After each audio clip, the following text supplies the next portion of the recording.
जी तो जी। मेरा पहला क्वेश्चन आपसे यही है कि चाइना के जितने भी अभी आपने बैकएंड में देखा होगा, जो भी न्यूज आ रही जी। हैं सारी गलत खबरें ही आ रही हैं। ज्यादातर आप देखें हम्म। कि कभी किसी चीज पे कब्जा या लद्दाख के ऊपर, गलवान वैली के ऊपर, जितनी भी बार अगर चाइना खबरों में है, वो हमेशा बुरी तरह से खबरों में है। आप देखेंगे जो इसके पड़ोसी देश है, नेपाल है, भूटान है, रशिया है, सबके साथ इसके बॉर्डर इश्यूज है। उसके बारे में आप क्या कहना चाहेंगे? जी देखें, सबसे पहले तो मेरे अंडरस्टैंडिंग में जो चाइनीज स्ट्रेटेजी रही है, जैसे ही कम्युनिस्ट पार्टी पावर में आई थी 1949 में, उन्होंने अपने सारे, जो उनको लगा कि जो बॉर्डर एरियाज हैं जो रिजॉल्व नहीं है, उन्होंने लिटरली गर्दन पकड़ ली थी सारे अपने नेबर्स की कि आप इसको सॉल्व करें। और ये जो टेरिटरी को लेके हम बहुत सेंसिटिव हैं, तो सबसे पहले इन्होंने, आप अगर देखें एक सिरे से, आप सारी की सारी उनकी नेबर कंट्रीज देख लें, सबके साथ ही उनका कुछ ना कुछ करके बॉर्डर डिस्प्यूट है। तो कम्युनिस्ट पार्टी की एक इमेजिनेशन में टेरिटरी का एक बहुत ही सेंसिटिव, एक उनका वो उस चीज को लेके एक उनका सेंसिटिविटी है।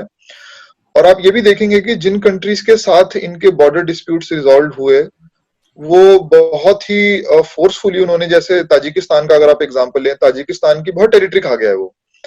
ऐसे ही म्यांमार की उन्होंने बिल्कुल बड़े एक जबर पे उन्होंने एक वो डील करवाई थी, और उसकी वजह से इंडियन गवर्नमेंट भी बहुत नाराज हुई थी कि आपने हमसे बिना पूछे कैसे कर दिया, क्योंकि म्यांमार में भी मैकमोहन लाइन जो है म्यांमार तक जाती है, वो इंडिया तक नहीं एंड होती है। जी। तो जिन कंट्रीज ने चाइना की बात मान ली, उसके साथ चाइना ने अपना टेरिटोरियल इशू सॉल्व कर दिया। लेकिन जिन कंट्रीज ने बोला नहीं, हम इस पे फर्दर कुछ बातचीत करना चाहते हैं, या फिर आपका जो पॉइंट ऑफ व्यू है वो गलत फैक्ट्स पे आधारित है, उसको लेके चाइना ने बहुत ज्यादा आगे तक इशू हो गए हैं। चाहे आप चाइना देख लीजिए, चाहे आप जो इनकी साउथ चाइना सी, ईस्ट चाइना सी में जो इनकी हरकतें रहती हैं की। और अब जैसे जैसे ये चीज और इंटेंसिफाई होने के आसार इसलिए भी हैं, क्योंकि अब चाइना अपने आप को एक मॉडर्न पावर समझ रहा है, एक अपने आप को वो इंडिया को एज अ, मतलब जैसे वो इंडिया को देखता है, वो ऐसे नहीं देख रहा कि एक राइवल पावर है। वो बेसिकली उसका तो कंपटीशन यूएस से है।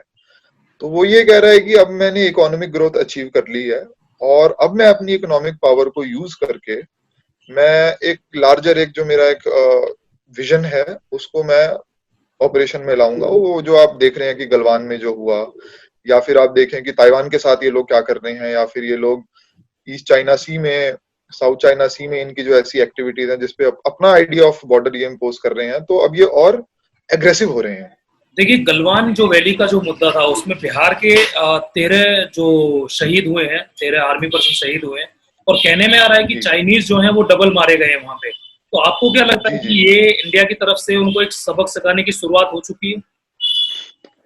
जी देखें, वो आपका ये बहुत अच्छा सवाल है, लेकिन इसमें एक कॉम्प्लेक्सिटी भी ये आ जाती है कि देखें, at the end of the day India एक डेमोक्रेसी है। और ये सोल्जर्स जो शहीद हुए, ये क्योंकि एक डेमोक्रेसी है इसलिए हमें पता चल पाया। अब इससे प्रॉब्लम ये हो जाती है कि जब हमारे ऐसे बॉर्डर कुछ कन्फ्लिक्ट्स होते हैं, या फिर कुछ झगड़े हो जाते हैं, तो एज ए रिस्पॉन्सिबिलिटी डेमोक्रेसी को बताना पड़ता है कि जी इतने लोग शहीद हुए हैं, इतने लोग जख्मी हुए हैं, इतने लोगों को हॉस्पिटल में भर्ती कराया गया है। फिर ऑपोजिशन सवाल पूछती है, फिर सरकार घेरे में आ जाती है, फिर ये पॉलिटिक्स हो जाती है इस पे, क्योंकि एज ए डेमोक्रेसी आपको इन्फॉर्मेशन देनी पड़ती है। देखें, अगर इंडिया ने, मैं कह रहा हूँ, चाइनीज के 50 मार दिए, 60 मार दिए, 100 मार दिए, लेकिन क्योंकि चाइना का एक सिस्टम डेमोक्रेटिक सिस्टम नहीं है, so it has the, it has the comfort, और इट हैज द, क्या बोलेंगे, उसके पास एक डिस्क्रिशन है कि वो इंफॉर्मेशन ना दे। अब वो इंफॉर्मेशन नहीं दे रहा, उसके चक्कर में हम और परेशान हो गए हैं कि वहां से न्यूज क्यों नहीं निकल के आ रही। देखिए, वो न्यूज नहीं देगा। मैं ये कह रहा हूँ कि हमने, चाहे हमारे जवानों ने चाहे डबल भी मार दिए हों, जी। लेकिन क्योंकि चाइना के पास डिस्क्रिशन है कि डेमोक्रेसी ना होने के, उसका एक पॉइंट ये भी है कि वो इंफॉर्मेशन ना दे। उसको अंदरूनी तौर पे कुछ लग रहा होगा, उसको एक इंट्रोस्पेक्शन, एक उसने अपने आप अंदरूनी उनकी कुछ सोच चल रही होगी कि नहीं जी ये बहुत बुरा हुआ है। लेकिन क्योंकि उनके पास कोई वजह नहीं है इंफॉर्मेशन डिस्क्लोज करने की, तो उससे they can get away with that. वो कुछ भी, जैसे आप अगर देखें कि सर्जिकल स्ट्राइक्स होती हैं, तो हम अपनी तरफ से कुछ क्लेम दे देते हैं, लेकिन पाकिस्तान को कोई क्लेम देने की जरूरत ही नहीं है ना। वो क्यों बताएगा अपने लोगों को? वहां तो आर्मी पूरा नैरेटिव, वहां पे तो पूरा का पूरा डिस्कोर्स ही आर्मी कंट्रोल कर रही है। अगर सबक सिखाया है, बिल्कुल। लेकिन वो उसके पास एक डिस्क्रिशन है कि वो इंफॉर्मेशन ना दे, और इससे ये होता है कि उधर कोई न्यूज ही नहीं आती है निकल के। तो इसलिए हम अपने उससे हम यही कह सकते हैं कि इंडिया का जो एक रिस्पॉन्स रहा है वो एक बहुत ही डिटरमाइंड और एक बहुत स्ट्रांग रिस्पॉन्स रहा है, जो कि कहीं ना कहीं चाइनीज ने भी एक्सपेक्ट नहीं करा था। देखिए, थोड़ा सा हम नेपाल के बारे में बात करेंगे। जब केपी ओली की बात आती है तो आज आप देख रहे हैं कि हमेशा भारत के अगेंस्ट वो बोलते आए हैं शुरू से ही। तो आपको क्या लगता है इसमें चाइना की साइड जिस तरह से उनका झुकाव नजर आता है, क्या केपी ओली का कोई पर्सनल फायदा इसमें आपको लगता है, या फिर इंडिया के प्रति जो उनका पर्सपेक्टिव है उसको आप किस तरह से देखते हैं? जी देखें, केपी ओली का अगर आप बैकग्राउंड देखें तो 2017 में एक कम्युनिस्ट अलायंस हुआ था, जिसमें communist party, Marxist Leninist, MLO जिसको कहते हैं, और कम्युनिस्ट पार्टी, माओइस्ट, माओवादी जो है वो साथ आ गए थे और उन्होंने गठबंधन कर लिया था और एक पार्टी इन्होंने यूनिफाइड पार्टी बना ली थी। तो एक एंटी इंडिया स्टांस हमेशा से नेपाली पॉलिटिक्स में रहा है। अगर आप पिछले 70 साल देख लें, जब से नेपाल में आपका इलेक्टोरल एक डेमोक्रेसी आई थी, जब से नेपाल का राणा सिस्टम जो इनका राणा सिस्टम अबॉलिश हुआ था, जब से इनका इलेक्टोरल पॉलिटिक्स शुरू हुई बड़ी स्ट्रांग, तो हमेशा से एक टेंडेंसी रही है कि हम इंडिया चाइना के बीच में एक गेम खेल के हम अपनी पॉलिटिक्स चला लेंगे। वो एक बिल्कुल एक नेपाल का पर्सपेक्टिव रहा है। लेकिन जब से कम्युनिस्ट पार्टीज नेपाल में इनका एक राइज हुआ है, पिछले आप 15-20 सालों में देखें कैसे कैसे उभर के बिल्कुल आई हैं स्ट्रांगली, तो उसमें एक प्रो चाइना एक टिल्ट बिल्कुल एक निकल के आता है, और वो थोड़ा सा ज्यादा भी हुआ है, क्योंकि हमें ये कहीं ना कहीं एक्सेप्ट करना पड़ेगा कि चाइनीज के पास बहुत पैसा है और वो बहुत पैसा डालते हैं जिन कंट्रीज में उनको अपना फायदा लगता है। मैं ये बिल्कुल कतई नहीं कहना चाह रहा कि चाइनीज कुछ फंड कर रहे होंगे, लेकिन एक जो चाइना का एडवांटेज आता है कि पहला उनके पास बहुत पैसा है फेंकने के लिए। उससे क्या करते हैं कि अब उसका खामियाजा जरूर उन कंट्रीज को भुगतना पड़ता है जो इतने लोन्स चढ़ा देते हैं, या फिर ये अपनी ही लेबर भेजते हैं उन देशों में अपने प्रोजेक्ट्स करवाने के लिए।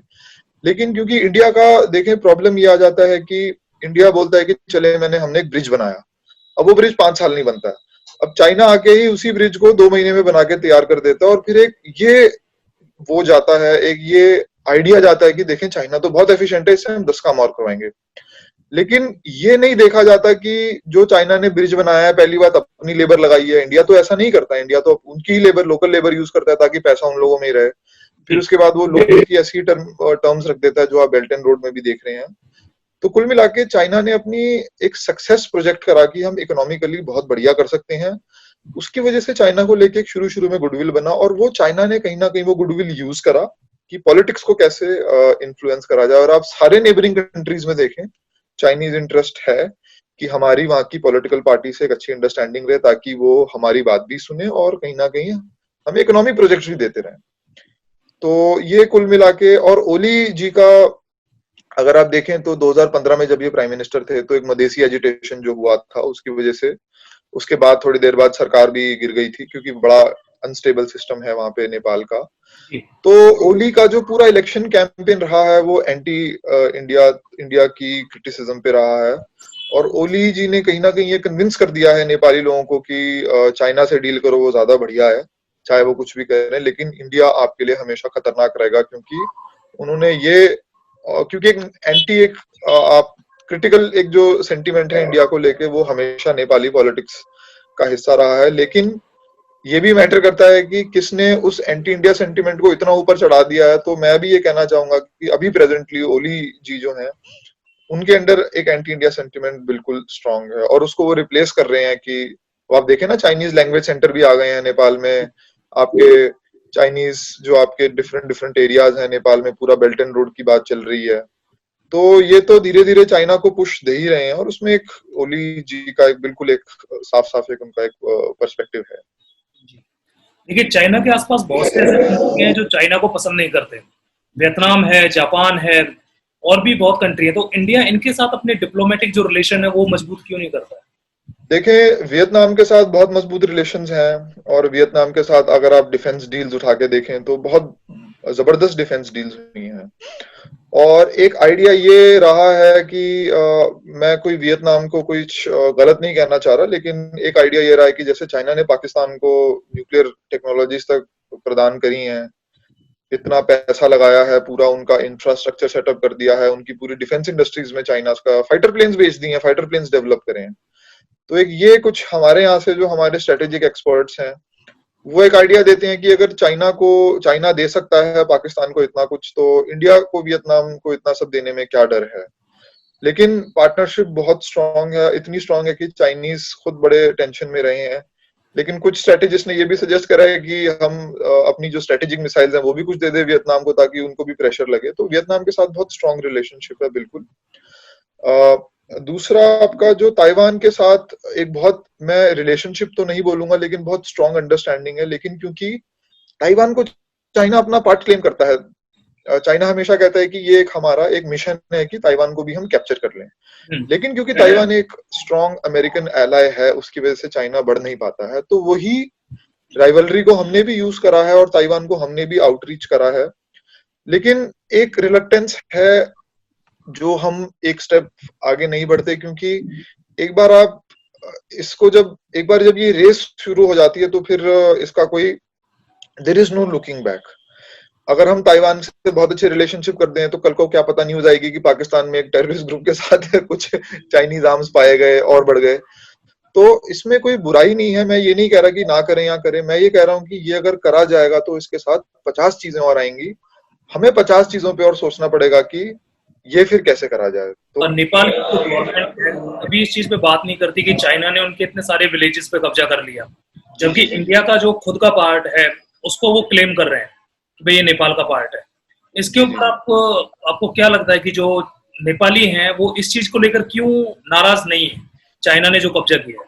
नेपाल और चाइना वालों तो कहीं ना कहीं नेपाली पॉलिटिशियंस को जब ये लगा कि अभी तो जब इंडिया से आप कैश कर सकते हो, इंडिया से राइवलरी, तो ये जो नेपाली जो कुछ विलेजेस हैं जो चाइना के कंट्रोल में है तो वो बाद में देखे जाएंगे। हाँ, इस पे सवाल उठ रहे हैं, लेकिन वो इमोशन में नहीं आया। वो प्रॉब्लम है, एक्नॉलेज प्रॉब्लम है, लेकिन वो इमोशन में नहीं गया, वो जितना इमोशन में इंडिया रिलेटेड चीजें चली गई हैं। जी जी देखिए, और भारत क्या कर सकता है चाइना को परेशान करने के लिए, अनकंफर्ट करने के लिए?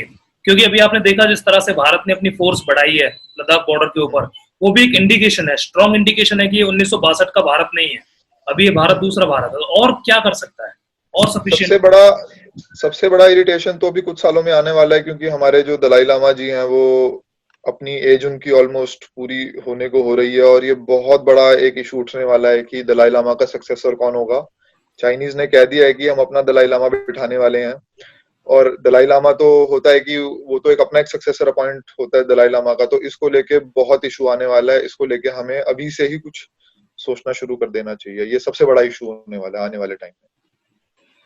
जी प्रतीक जी, मेरा लास्ट सवाल आपसे ये है कि अभी आप देख रहे हैं जो समय जिस तरह से बदलता आ रहा है, इंडिया हमेशा से अपना जो पड़ोसी हैं उन्हीं में उलझा हुआ है। इंडिया के जो पड़ोसी हैं उनसे बॉर्डर सेव करने में उलझा हुआ है।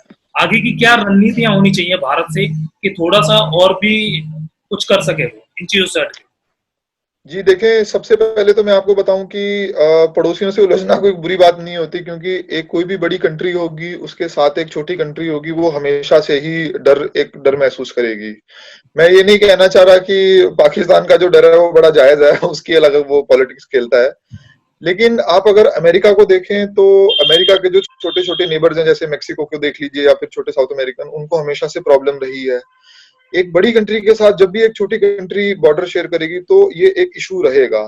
तो पिछले कुछ सालों में, पिछले 5-6 सालों में अरब कंट्रीज के साथ इस पे कुछ मेरे जो दोस्त हैं जो बीजेपी में हैं वो बड़ा एग्री नहीं करते। लेकिन आप अगर देखें कि कश्मीर को लेके अरब कंट्रीज अगर शांत बैठी हैं, मतलब टोकनिज्म के लिए वो कह देती हैं चलो हम एक मीटिंग बुला रहे हैं, लेकिन पिछले 5 सालों में अरब कंट्रीज ने कभी शोर नहीं मचाया इंडिया की कश्मीर एंगेजमेंट को लेके। तो मैं ये समझता हूँ ये बहुत बड़ी डिप्लोमेटिक विक्ट्री है जो एक्नॉलेज नहीं होती है, कि आपके साथ सऊदी अरेबिया है, आपकी सारी अरब कंट्रीज ने प्रधानमंत्री जी को बुला के इतने अवार्ड्स दे दिए, हाईएस्ट ऑनर्स दे दिए, और इसको लेके पाकिस्तान में बहुत इरिटेशन रही है। और अब तो इमरान खान ने भी कह दिया कि अरब कंट्रीज अपना फायदा देख रही हैं, इकोनॉमिक फायदा, ये सेंटिमेंट पे बात नहीं कर रही हैं। तो इस चीज को लेके अरब वर्ल्ड को लेके बहुत हमारी एक विक्ट्री रही है जो नहीं डिस्कस करते लोग, और मैं पर्सनली चाहता हूँ ये डिस्कस हो। साउथ ईस्ट एशिया को एंगेजमेंट को लेके, बिल्कुल वियतनाम को लेके भी कुछ पहल रही है। और फिर दूसरा अगर आप देखें कि अमेरिकन्स के साथ हमारी एंगेजमेंट्स बढ़ी हैं और कहीं ना कहीं इसको लेके प्रॉब्लम्स भी आ जाती हैं, क्योंकि देखें ये ना एक जीरो सम गेम पे चलता है कि आप अगर एक से दोस्त हो तो दूसरा बोलेगा यार तूने उससे क्यों दोस्ती कर ली। लेकिन एक ये हमारी डिप्लोमेसी अगर आप देखें कि राजनाथ सिंह जी जैसे रशिया गए हैं, राजनाथ सिंह जी ऐसे ऐसे मौके पर गए और प्लेन्स की ऐसी डील करके आ गए, तो ये भी कहीं ना कहीं बताता है कि एक इंडिया की फ्लेक्सिबिलिटी बरकरार है कि हम यूएस से रशिया से एक साथ डील कर सकते हैं, जबकि यूएस और रशिया एक दूसरे से बात नहीं कर रहे, और वो कंट्रीज के पीछे पड़ गए हैं जो रशिया से डील कर रही है। अमेरिकन का तो ये हाल है, लेकिन हम इतनी फ्लेक्सिबिलिटी रख पा रहे हैं, हमने अरब वर्ल्ड से बड़ी अच्छी दोस्तियां कर ली हैं, हमने साउथ ईस्ट एशिया में कुछ एक प्रेजेंस बना दी है। तो मैं ये समझता हूँ कि नेबर्स के साथ उलझे रहने के साथ साथ ये भी एक विक्ट्रीज हैं। लेकिन नेबर्स में उलझा रहना एक चैलेंज है, लेकिन क्या वो यूनिक है? वो बिल्कुल नहीं है। हर बड़े मुल्क के साथ एक छोटे मुल्क का एक ऐसा एक वो रहेगा।